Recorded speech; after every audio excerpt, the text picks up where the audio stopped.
Hi guys, this is Jelena from Amazonia PPC. I am going to explain to you everything about negative keywords in today's video. Negative keywords are one of the most commonly misunderstood features of the Seller Central platform, advertising platform, and their common usages are often misunderstood. So this is one of the really hot topics that we wanted to talk to you about, debunk the mysteries and how everything works, and just explain the whole process of how we select certain search terms to become negative keywords. We are going to cover what negative keywords are in general, how they work, what their main match types are, some limitations that are attached to them, what on what level you can use them, whether that is in a campaign level, an ad group level, and which one is applicable when. And also we're going to cover how do you determine which keyword is a negative keyword, even though it sounds like a relevant keyword, but when actually this keyword is hurting your account. So these are the common topics that we're going to cover in this video, so stay tuned. Basically, let's dive right into it. What negative keywords are in general? Negative keyword is a phrase or a couple words or one word that you will use to add to your account and say to the system, basically tell the system, this is the type of keyword that we do not want to show up for. We don't want to pay for anything that's related to this phrase, or we don't want to pay for anything for any type of search that comes in this exact phrase. So what do you achieve this way? This way you will achieve that your account is going to be protected from irrelevant traffic, or from relevant traffic that is consisted of so-called tire kickers, which means users who just are browsing through listings without making a purchase. There are very efficient ways to identify these folks, so we're going to share our process around it with a real life example.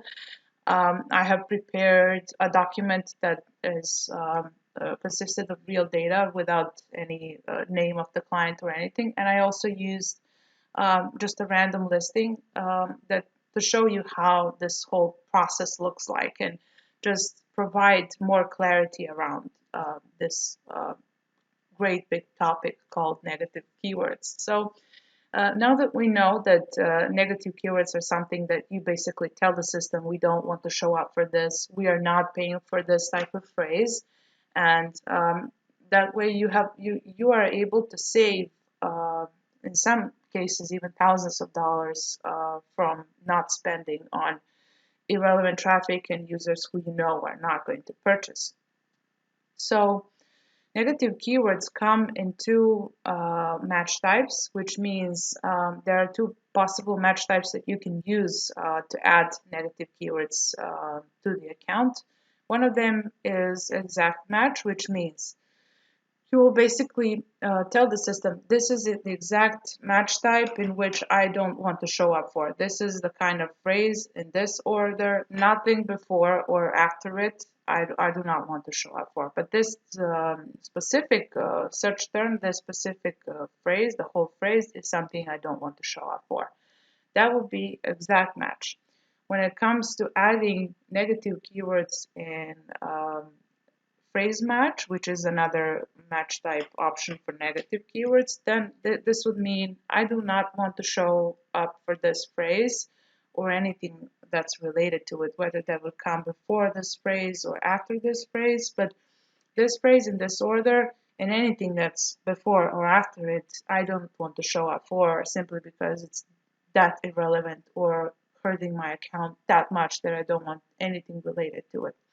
There are many cases where you can use phrase match, but usually the best possible results are achieved when you are utilizing the best option, the both options. Basically, both phrase and exact match, when used properly, can create this synergy of effects that will guide your listing to higher profitability. So it's very much advised to use both of the match types, but also understand really well the cases in which each one should be used, which is usually best achieved by practice. The more you practice and the more you're familiar with your own account, your product, and your audience, and people who are typing in certain types of search terms, the better you will be able to determine which ones are good candidates to be negatives in the first place. And then the second step would be to determine what their level of what the level of the match type would be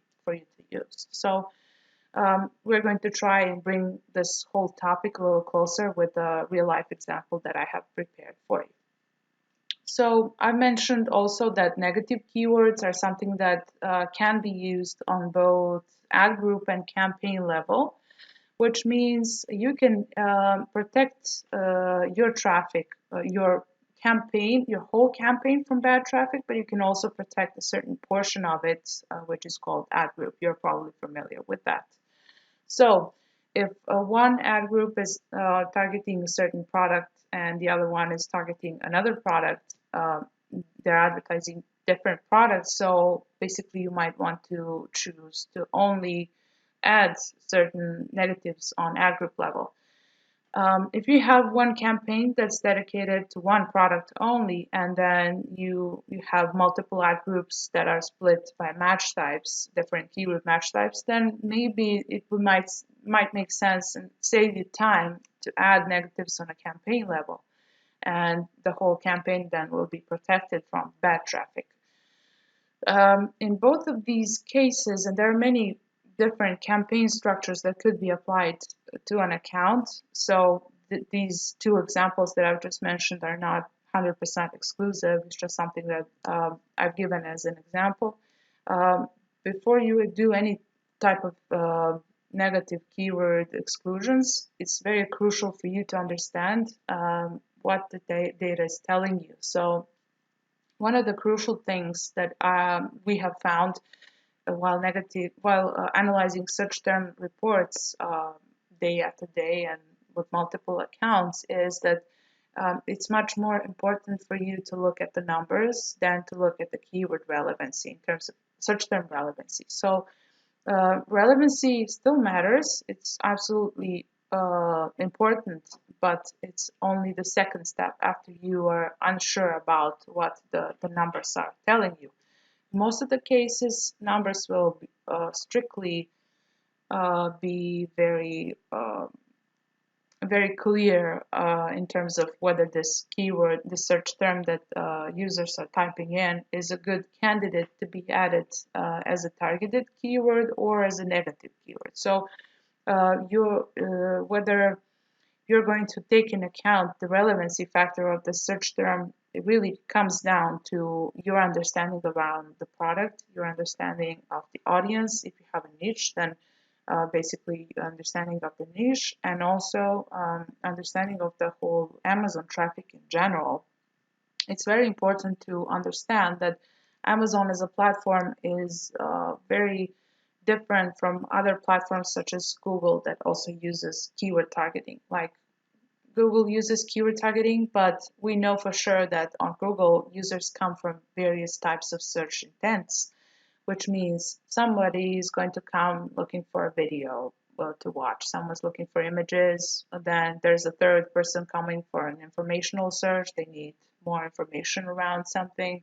And then there's this fourth one who came there to purchase or just research on products that they will purchase at their later hour of their buying cycle. So that being said, like for example, Google, who also uses keyword targeting, is not going to be a very effective platform in terms of purchasing intent. Whereas on Amazon, everyone is there to make a purchase. So sooner or later they will make a purchase, but almost everyone is there with a very high purchasing intent, which is a very important piece of information when you are making your decision in terms of search terms, simply because not always you're going to leave a keyword running simply because it's relevant. Sometimes you're just going to have to remove it, even though it's relevant, because you can see that there's a certain threshold that this keyword has passed without generating you any type of revenue, which is basically looking at the numbers first, and then looking at the keyword relevancy as a secondary factor of determining whether this search term is a good candidate to be added to negatives. So to sum it up, negative keywords are a way for you to protect your traffic, protect your account from negative traffic. Then negative keywords come in two match types, which is phrase and exact. As exact being more specific and phrase being more restrictive. Negative keywords are used on an ad group level and a campaign level, and in which level you're going to add them, it simply depends on the type of keyword and the type of product that you're selling. And basically, there are various types of negatives that we can identify that I'm going to show you different examples. So let's dive right into this example that I have prepared. So the product that we are going to analyze search terms for is Yacon syrup, which is a sugar substitute, a very clean one with low GI index. So this is a very hot and trending product right now on Amazon. Very similar to maple syrup, but even cleaner than that, and even healthier and more safe than that. So we are basically advertising for a sugar substitute called Yacon syrup, and there is a keyword list that we want to analyze. There's a search term list that we want to analyze for this product. So here in this list, you can see that there's a campaign name, ad group name, targeting. This is a search term report, and we're going to identify what of these search terms are going to be added as negatives. Here in this report, we've downloaded the report for the last 90 days, so it's obviously a large list. We have probably around 233 search terms. Some of them we have already reviewed. So let's dive right into it. There is a high probability that we won't find a lot of good suggestions to add to negatives, which is usually the best case scenario. If you have something to add to the account, then you will obviously add it. So when you have a lot of search terms that you need to analyze and you don't have a lot of time, then obviously you're going to use filters. So we're going to add filters to this Excel file, and then I'm going to sort them out by certain criteria. First, what we want to know is how many of them haven't sold any units at all in the last 3 months. Why is this important? First of all, we want to know which products haven't sold any units in the last 3 months. Obviously, if there's a product that spends any amount of money without bringing you sales, that's an obviously bad search term and should be probably added to negatives. So what I'm going to do here is use another filter, which is the number of clicks. We want to have all search terms aside from the ones that someone's accidentally clicked only once, simply because this is something that we want to make sure that it has repeated more than once. As a matter of fact, I'm going to also exclude the ones that someone's clicked on twice to just make sure that we have only the bad ones. So here, now we have narrowed down the list down to 19 search terms, which is a lot more manageable, especially if you're tight on schedule. So for example, now we have all the search terms that users have clicked on more than 3 times and more, and haven't purchased yet. So this is something that's obviously going to be, for some reason, irrelevant to our listing. Like, for example, here we have, not sure what this is, monk fruit sweetener. I know that these two, Yacon syrups and Yacon syrup organic pure search terms, they are obviously being clicked on and not purchased on, but for some reason they're still relevant. So they do reflect what the product is. So when it comes to analyzing these search terms performance, they don't perform well. But as a second step, I'm going to analyze their relevancy, and they are still kind of relevant. So we might be able to use them, either like add them to an account in a different match type, or we're going to add them like, for example, here we can see that this keyword has triggered exactly the same search term. So I might want to add this to a list of our exact match keywords and test it in a different match type. For example, this other keyword, Yacon syrup organic, has triggered Yacon syrup organic pure search term, which is a long tail version of it and has a significant amount of impressions. So I'm going to consider not only not excluding these negatives, but testing them out as targeted keywords. And this all depends. Your decision upon these relevant keywords really depends on how much money you're willing to spend in your advertising. If you have money to test, if you have like an extra budget that you can use for testing purposes, then I most certainly advise you to test. Everything is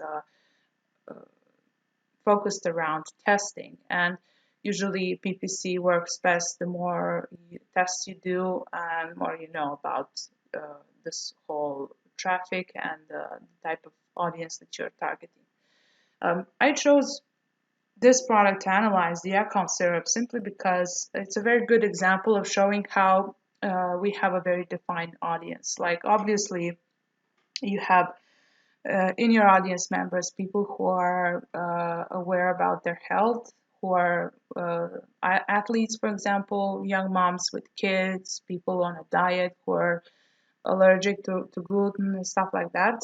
So we know that, for example, we know the types of search terms that this audience would type in, which is very helpful in helping you decide if there is a keyword that's really good to be a negative. So Yacon syrup and Yacon syrup organic pure, I'm going to even go ahead and remove for this list, simply because we are not going to focus on the targeted keywords now. The focus of this video is going to be only on negatives. And otherwise, I would just add them to a separate list for me to know what to do with them. Like in this example, they would be added to their exact match types. And now we want to see what the monk fruit sweetener is. We know what Yacon syrup is, and we know that the monk fruit is something possibly similar. Whenever you're not sure about what a certain search term means, the best advice I can give you, just do a search on Amazon, and then you'll know for sure. Okay, so this is something that's this is a product that is definitely not a syrup. It is some type of a sweetener, so it's definitely targeting the same people who are in market for our type of product, but definitely a very different niche. So I'm going to go ahead and exclude this search term. I've used filters to help me out understand if there are any search terms that are very, very bad in terms of, just like in general are bad for this product that I'm selling and don't represent it exactly. And I'm going to add in another factor. There are two factors that I've introduced to you today. First one is products with 0 sales in the last 90 days. And the second of it being products with 0 sales and 3 and more clicks with no sales, which means something to pay attention to.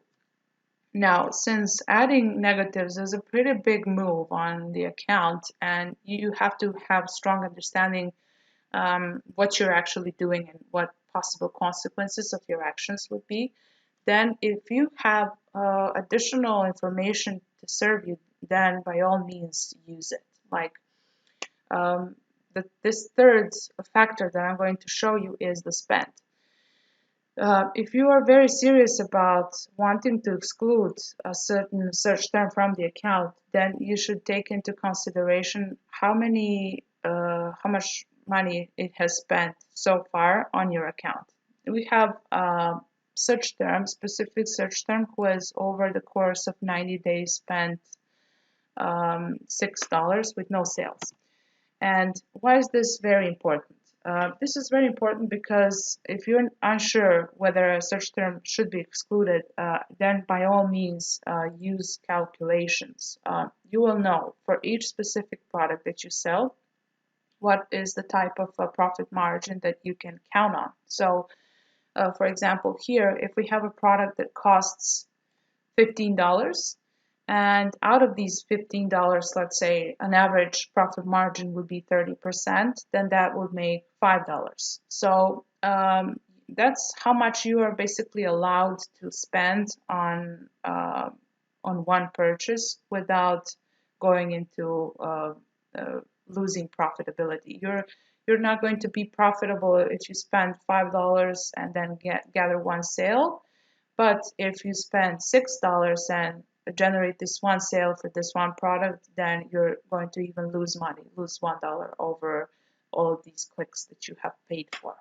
So the calculation would say the threshold of a spend of a certain search term that you can allow to run in your account for a while would equal the amount of your profit margin. So if your profit margin, for example, at a 30% rate would be $5 for a product, like in this example over here, then this is the maximum amount of money that you're allowed to spend on a certain search term with no sales. This means that a search term that's this bad, it has spent $6 and 7 clicks and 500 impressions and no sale for you, no sale for the account serve, then definitely it's going to be something that we would want to exclude. So to make sure that you understand me really well, basically this type of a search term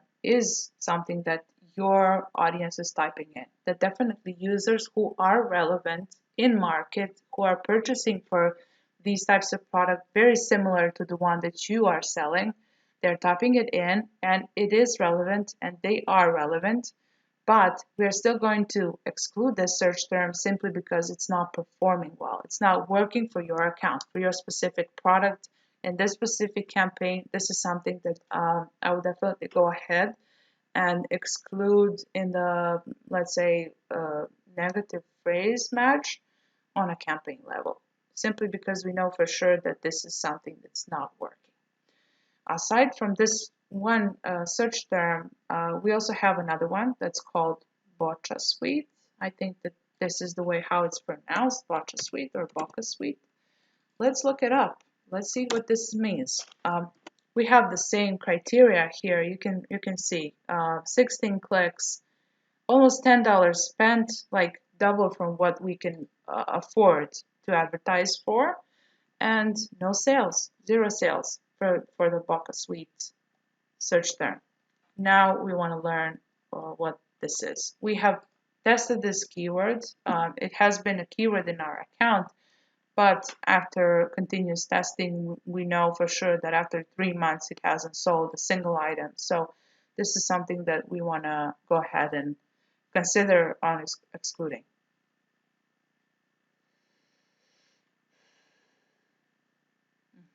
You can see now for Bocca Suite, you can also get various types of results, which is also sugar replacement and mostly coming in a powdered shape. So basically, now that we have gone through a couple of search terms and we notice that there's this one common thing for them, we are selling a syrup, and people who are looking for products that mostly come in a powder shape are not making a purchase. So this would come to a conclusion that if this repeats a lot, then we might be able to isolate a phrase powder just the word powder to exclude it in in a negative phrase match on a campaign level to protect your whole campaign from anyone who's looking for a powder simply because you're not selling a powder. So that's one common thing, and a conclusion that I've driven from our analysis here. So another one to exclude. Um, Using the same logic, you can go ahead and just like go through all of them.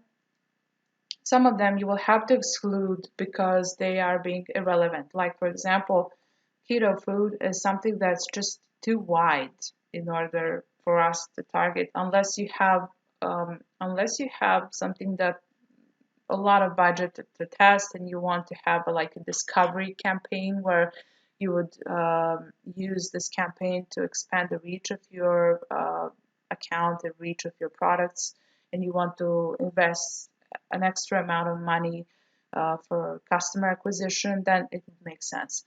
But if you're very tight on budget, you have certain ACOS goals to hit, then it would not make a lot of sense to continue this keyword. So since this was targeted in the account and it's turned out to be very unprofitable, already $8 spent, and this is something to exclude from the account and definitely pause in your targeted keyword list. Then, for example, so this is going to be an example where a keyword is not only performing badly, but is also irrelevant for the account. Then you have keywords that are spenders without sales. Like they are relevant. Let's try and find such an example. We don't have that kind of example here, but for example, if you find a keyword that mentions yacon syrup and has spent a huge amount of money without sales, then this would be a case where you have to exclude a relevant keyword simply because it's not performing well. The relevant search term is not performing well. You have to add it as a negative because it doesn't generate you any sales.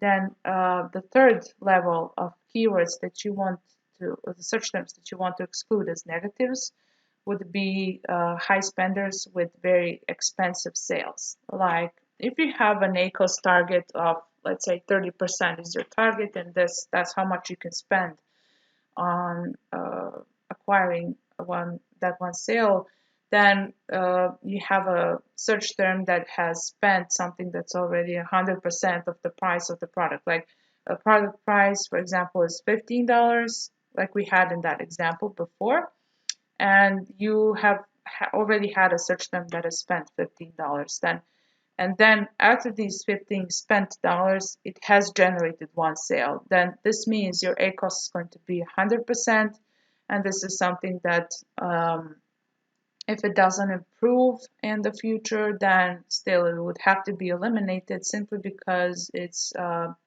damaging your account a lot more than it's helping. So that will be high spenders with high ACOS types of candidates for negatives. Then we also have a situation where in the search term report, you will get some kind of results where you have, for example, competitors' ASINs instead of a search term. So I wouldn't exactly use all of these to like just go ahead and exclude them. There are cases when, for example, this one is very frequent, 54 impressions, so it would definitely drive my attention. I would want to check what this listing is. How do you decide what to do with these search terms that come as ASINs, not just regular search term that will give you information what a customer typed in, but you instead of that you receive an ASIN. How to decide what to do with it? Basically, you will still look at the numbers. Here, in this case, we don't have a lot of money spent on this search term and not a lot of impressions. If this was 500 impressions instead of 44 for the 4 that we have here, 54 that we have here, then we would have to really seriously think about it because also the spend would be higher. Then, in a case when this kind of ASIN is hurting your account in terms of spending a lot without generating sales, then what you can do in this case is not add the ASIN as a negative, but instead of that, find what this competitor's brand name is and use that as a phrase match negative in your account. So if this competitor is called Swerve Sweetener Bakers, then this is what you're going to use as your negative. So that's what you do with competitors' ASINs that come instead of search terms. Um, Also, there are cases where in the search term report you will receive something that's 100% relevant but still excluded from for some very specific reasons. Like, uh, for example, you are running a campaign and this campaign has three ad groups. One of them is broad, the other one is phrase, the third one is exact, and each one of them covers only their own match types. So basically, if you run a broad match ad group just to generate new suggestions, then you will new keyword suggestions that would be like an automated keyword research. Then you would exclude completely relevant search terms from this ad group on an ad group level, simply because you want to tell the system this is something I've already harvested. Now keep looking for other examples, keep looking for more suggestions for me. So this would be also like an interesting way to understand how negatives are being used and what all the features of negative keywords actually are. And you can go really creative about using negatives in the account for various reasons, this being one of them. So definitely it's very important to understand what the goal of this specific campaign is, what the goal of your ad groups is, to be able to effectively use negative keywords match types and negative keyword levels of usage properly in your account. So this is extremely important. Um, that being said, I've showed you a couple of examples here. You can definitely use all of this information, try and replicate it in your account. I hope you find it useful. And if you have any questions, feel free to ask us in the comment section, and also subscribe if you find this content relevant, and we'll make sure we do our best to post on a regular basis, post at least once a week. So until next week, thank you for watching and talk to you then. Bye bye.